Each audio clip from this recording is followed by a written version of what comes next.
Amanda ties her hair back, her hands trembling as she glances at Ellie resting weakly on the couch.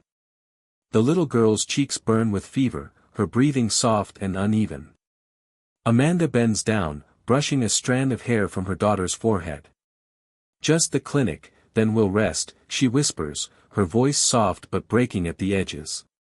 She knows rest isn't an option, not when the rent notice is taped to the door, not when her contract at Everfresh Meals ends in days. But she forces a smile for Ellie, wrapping her scarf around the child's neck before lifting her gently. The clinic visit is brief, the doctor's tone clipped but kind. "Fluids. Rest. Watch the fever." Amanda nods, clutching the prescription slip she can barely afford to fill. Outside, her phone vibrates. She answers quickly, out of habit. "Miss Dawson," a voice says. "Mr. Nicholas Reed, our CEO, wants to meet with you today. 1 o'clock. 11th floor." Amanda's grip tightens on the phone. "Today?" "Yes. Be on time." The line cuts. She stares at Ellie, no sitter, no family, no choice.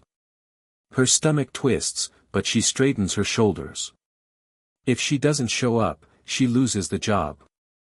If she does, she risks everything else. Amanda kisses Ellie's temple and whispers to herself, "We'll make it through this one, baby. Just one more day." Then she turns toward the unknown, her voice steady but her heart breaking.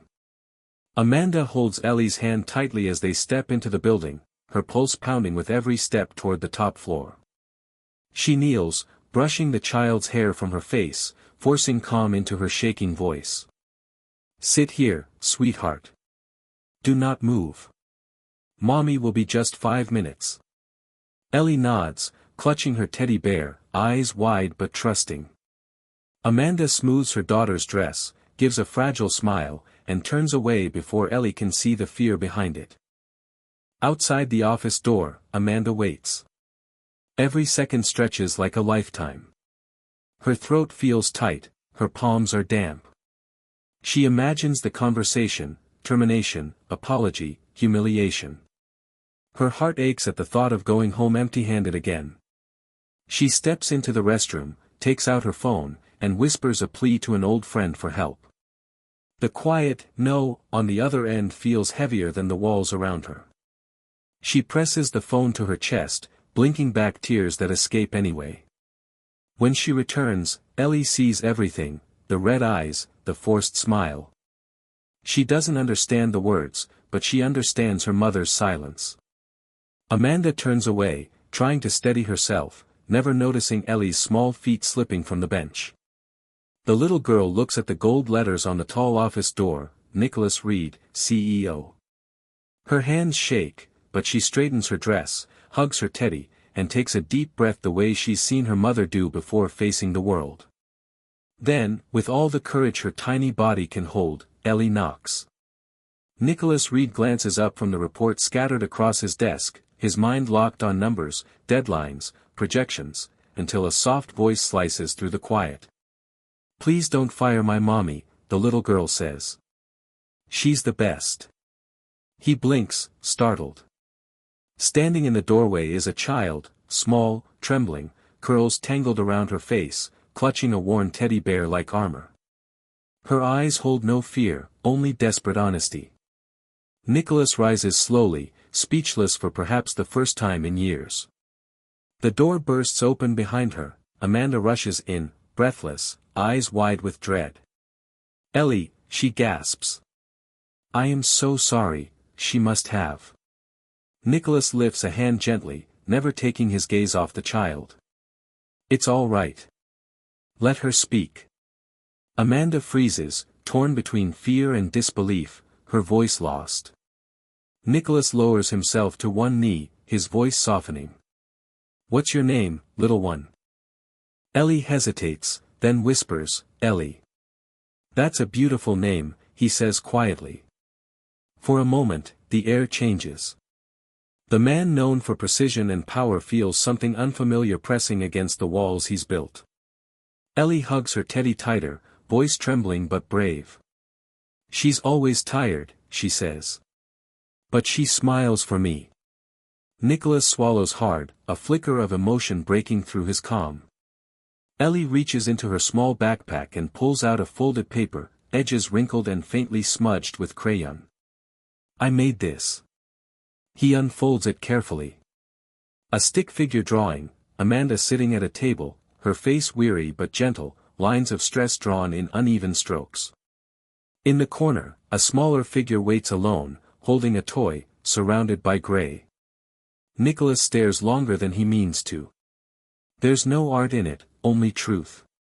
He looks up, and for the first time, his voice falters. You wait for her a lot. Ellie nods, eyes glistening. Amanda's breath catches, humiliation and love colliding all at once. Nicholas sets the drawing on his desk like something fragile, his expression unreadable, his voice low. You love your mommy very much. She's my favorite person, Ellie answers. The silence that follows is deep and human, an empire of walls cracking under the weight of a child's heart. The man who mastered control feels it slipping away, not to chaos, but to compassion. One small voice just changed everything. Amanda stands frozen by the doorway, every instinct telling her to apologize, to run, to fix what's already been seen. But Nicholas doesn't look angry, only silent, studying the fragile paper between his hands, then lifting his gaze to her face. He sees a woman holding herself together with nothing but willpower. No defenses, no excuses, just the quiet strength of someone who has learned to endure. You love your mommy very much, he says softly, glancing back at Ellie. She's my favorite person, the little girl answers without hesitation, and the simplicity of it cuts through every wall in the room. Amanda's throat tightens. She bends, takes Ellie's hand, whispering, "Sweetheart, it's time to go wait outside now." The receptionist appears, guiding the child away gently, leaving behind the echo of innocence in the air. Nicholas doesn't speak right away. He sets the drawing on the desk, fingers tracing the creases as if committing them to memory. Then, quietly, he says to his assistant, "Clear my next hour." Amanda looks up sharply. "Sir, you don't have to." "I do," he replies. "Let's talk." She hesitates, unsure whether to sit or stand, then lowers herself into the chair opposite him. Her hands twist together in her lap, her voice is careful, respectful, trembling. "I had no sitter. No family nearby. I didn't know what else to do." Nicholas studies her for a long moment, no accusation in his eyes, only curiosity, something almost like understanding. He leans forward slightly. "You brought her because you had no choice." Amanda nods once. "Yes. Because you didn't want to lose your job." Her eyes flicker. "Because I can't afford to." The honesty lands heavier than apology ever could. For the first time, Nicholas Reed sees her not as an employee, but as a person, sitting across from him, trying to hold her world together without asking for pity. The silence stretches between them, not cold, not distant, but charged with the unspoken truth that both of them, in their own ways, are fighting to survive it. Nicholas opens the slim folder lying on his desk. It's thinner than most, barely a few pages, basic forms, short job history, no references, no polished resume. Just a woman's survival written in administrative ink. He flips through the pages, then looks up. "What did you study before this?" Amanda hesitates, unsure if the question is a test. "Food business management," she says softly. He raises an eyebrow. "That's not a background for factory work." A faint, almost embarrassed smile touches her lips. "It wasn't the plan." He says nothing, waiting. The quiet feels patient, not cold. She exhales slowly, as if choosing which part of her story still belongs to her. "I got into state college on a scholarship. Full ride. I had mentors, internship offers, even one with a baby food company." Her eyes drift, remembering. "But in my second year, I found out I was pregnant." Nicholas's expression doesn't shift, only his gaze, steady and unwavering. I was engaged, she continues. We thought we had it figured out. But when I told him, he disappeared. Changed his number. His family blocked me. My parents said I'd shamed them. Told me to fix it or leave. She pauses, fingers gripping her knees. So I left. Nicholas leans back slightly, the smallest movement betraying something human behind the executive facade. I couldn't finish school, Amanda says. I worked at a diner during the day, cleaned offices at night. I learned how to stretch $15 into 5 meals. Memorized grocery prices, coupon cycles. But I kept reading. I never stopped learning. He tilts his head. Learning? Her voice steadies. Every label on every product. Shelf designs, packaging. I watched what people reached for, what they ignored. I keep a notebook of ideas. I don't have the degree, but I still think like I'm in that class. Nicholas glances back at her file, flipping to the last page where a single line is handwritten in neat script. I'm not asking for sympathy. I'm just asking for a real chance. He closes the folder slowly. You never gave up, he says quietly. Amanda looks down at her hands. I didn't have the luxury. And in that moment, Nicholas Reed doesn't see a factory worker across his desk. He sees resolve, unpolished, unprotected, but real.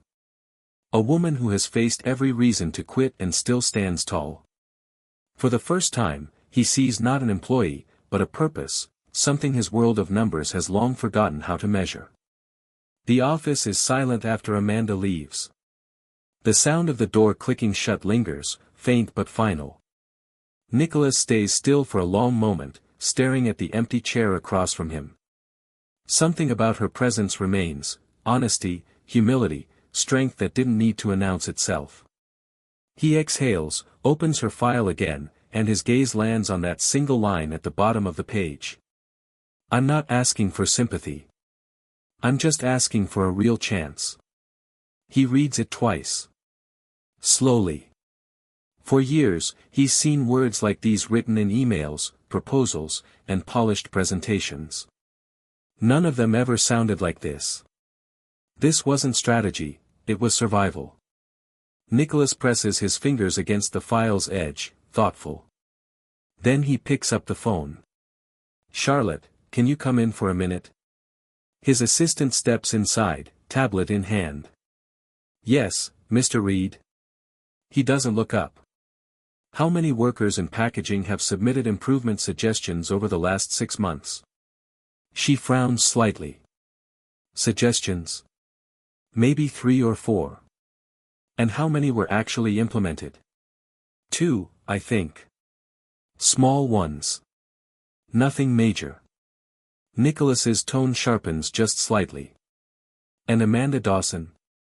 Charlotte scrolls through her notes. She submitted 5.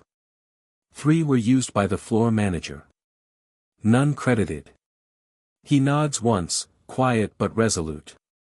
Draft a temporary transfer, he says. Product development. Entry-level assistant. 2-week trial. Charlotte blinks, taken aback. You're transferring her. Nicholas finally looks up, eyes clear and steady. No, he says simply. I'm giving her what she asked for. Charlotte nods slowly, still stunned, and leaves the office. Nicholas sits back, his gaze drawn once more to the folded drawing Ellie had left behind, a woman working, a little girl waiting. He sets the paper beside the file, as though both now belong to something greater than protocol. For the first time in years, Nicholas Reed feels a decision not in logic, but in his chest. A quiet act of fairness in a corner office, unnoticed by the world, will become the moment that tests both of their hearts. Amanda clocks in the next morning, her mind heavy with worry and exhaustion. She's ready to face whatever comes, termination, humiliation, another ending she'll have to explain to Ellie. But at the time clock, a woman from HR stands waiting. Clipboard in hand. Calm, professional. "Miss Dawson," she says. "You've been reassigned. Starting today, please report to product development. 10th floor." Amanda freezes, blinking. There must be a mistake. "I work in packaging." The woman shakes her head. "No mistake. CEO's directive." For a second, Amanda can't breathe. "The CEO." The woman nods. "Nicholas Reed." Something cracks open inside her chest. Her hand trembles as she signs the paper. She doesn't remember walking to the elevator, doesn't feel her feet touch the floor. All she knows is that, for once, someone didn't close the door on her. By the time she reaches home that night, the exhaustion hits. Ellie is half asleep against her shoulder as they climb the stairs. When Amanda reaches the door, she stops. A small brown box sits on the doormat, wrapped in simple paper and twine. A white envelope rests on top. In neat handwriting, it says, "To Ellie." Amanda opens it carefully. Inside lies a soft teddy bear dressed in a tiny gray business suit. Ellie's eyes light up instantly. "Mommy, he looks like the man from the office." Amanda unfolds the note tucked beneath the bear's paw. "To the bravest little girl I've ever met." Her breath catches. Beneath the note, a small grocery gift card, 2 weeks of food. Ellie hugs the bear tight, twirling in her joy, while Amanda sinks onto the couch, staring at the card through blurred eyes. It's not pity. It's kindness. Quiet, deliberate, human. Later that night, when the apartment is still and Ellie sleeps curled around her new bear, Amanda sits by the window, holding the note in both hands. For the first time in years, she whispers to the silence, "I do not feel invisible." And for the first time, she believes it. Amanda steps into the 10th floor product team, her hands trembling, but her eyes unwavering. At night, she pores over notes, absorbs every detail, rewrites ideas, listens harder than anyone else, refuses to miss a lesson. Nicholas watches silently, leaning back, a faint smile tugging at his lips. She listens like she's starving to grow, he mutters, almost to himself. Weeks in, Amanda presents her toddler meal proposal. The room freezes. Doubt flickers across faces. "Do you really think this will work?" someone asks. Nicholas leans forward, calm but firm. "Maybe we should let her finish." Amanda swallows fear. She breathes in courage. Her voice rises, confident, precise, alive. "I promise you, this will change the way we think about feeding children." Nicholas nods once, eyes shining with quiet pride. She's not just surviving, she's climbing. Amanda notices small gestures first, a quiet, family first, always, during a meeting, a cup of ginger tea left on her desk without a word. Gossip fades. She stays late, helps colleagues without expectation, proves her worth through action, not excuses. One evening, she finds a note tucked in her notebook. "You're doing better than you think. NR." Her chest tightens. For the first time, she feels seen. Not with pity. Not with doubt. Just respect. Pure, earned, sacred respect. And somewhere deep inside, a fragile trust begins to bloom, quiet and careful, in the space where power once ruled. But Amanda senses it, storms never stay distant for long. Breaking news hits. Everfresh's toddler product is linked to infant illness. Panic spreads, whispers in hallways, fear in every glance. Nicholas calls an emergency meeting. His voice is steady, commanding, untouched by hysteria. "We're not here to panic. We're here to find the truth." Amanda stands, heart pounding. She explains every safety test, every quality check, every precaution Everfresh had taken. After the meeting, Nicholas' eyes meet hers, sharp, searching. "Could this be a mistake on your part?" Amanda's jaw tightens. "You think I'd risk children's safety?" After everything. I have to ask, he says, and the words sting. Betrayal burns. Hot, sudden, undeniable. Distance stretches between them, no messages, no warmth, only silence. Amanda's name spreads in whispers, in rumors, in doubt. She's suspended. Officially, she's done. But she refuses to quit. Not now. Not ever. She knocks on doors, gathers data, asks questions, records answers. Rain soaks her hair, her coat, her determination. They do, but I need to know for myself, she tells a stranger, voice steady, eyes burning with resolve. Hours later, soaked and exhausted, she holds 19 positive surveys. Proof.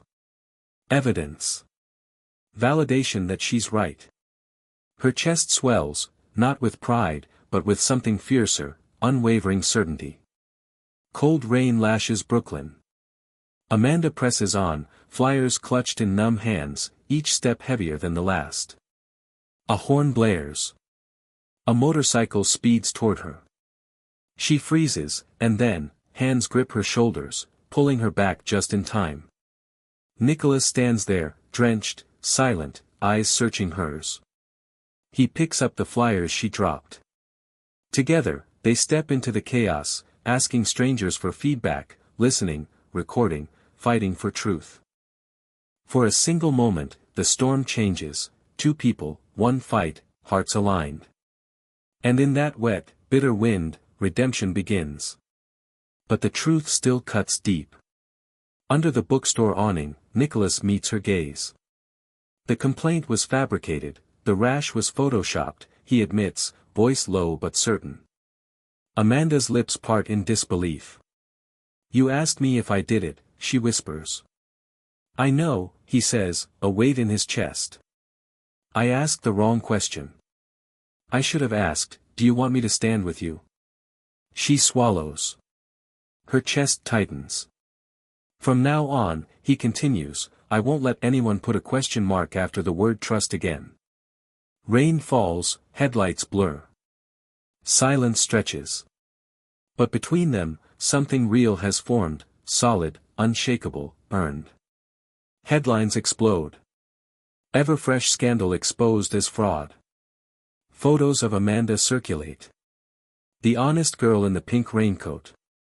Her fight. Her dignity. Her quiet, relentless strength. Millions are moved. For the first time, she exhales. The weight lifts.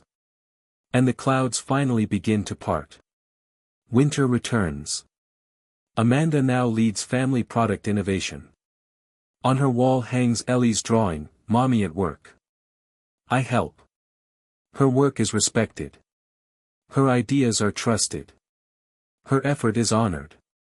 Across the hall, Ellie plays in Nicholas's office, calling him bossman and my protector, laughter spilling between them. The story that once spread as rumor is no longer whispers, it has become a symbol. A symbol of courage, of integrity, of relentless belief in what is right. Amanda watches Ellie, a soft smile tugging at her lips. This is the life she fought for. This is the proof that doing the hard, honest thing changes everything. The Christmas gala hums with gold, laughter, and the soft warmth of accomplishment. Amanda, radiant in red velvet, watches Ellie twirl near the tree, her tiny feet spinning in delight. Nicholas steps to the stage. His voice steady, carrying both pride and gratitude. But then a little girl in a pink dress walked into my office and asked me not to fire her mother. He pauses. She reminded me that trust isn't a metric. It's a choice. Applause fills the room. Tears glimmer in eyes across the crowd. Amanda looks up. Their eyes meet, and for a heartbeat, all the storms, the doubts, the betrayals, they dissolve. Only trust remains. Only respect. Only something real. Snow drifts quietly as Amanda, Nicholas, and Ellie walk beneath the city lights. Footsteps crunch, synchronized with soft laughter and the warmth of connection. Ellie looks up, wide-eyed. Mommy, do we have a family now? Nicholas kneels slightly, brushing snow from her hair. We always did. We just needed to find it. Amanda reaches for his hand, Ellie squeezing hers between them. They continue down the snowy street, the glow of streetlights catching the trio in a halo of quiet rebirth. Amanda's voice breaks the silence. I never imagined I could feel this whole, this scene. Nicholas replies softly, eyes on hers. You were always whole. You just needed someone to recognize it. Ellie giggles, spinning in the falling snow. Then we're really a family? Yes, Amanda whispers, voice trembling with gratitude and relief. We are. They pause at the corner, watching the snow blanket the city. The world feels vast, yet intimate, fragile, yet steadfast. The light fades, but one question lingers in the quiet. Was it fate that brought them together, or the courage of a little girl who refused to let the world forget her mother's worth? Either way, the answer shines in every heartbeat, every shared glance, every small act of trust they've built together. And in that winter silence, they step forward, not just as colleagues, not just as friends, but as a family reborn, unshakable, and ready for whatever comes next.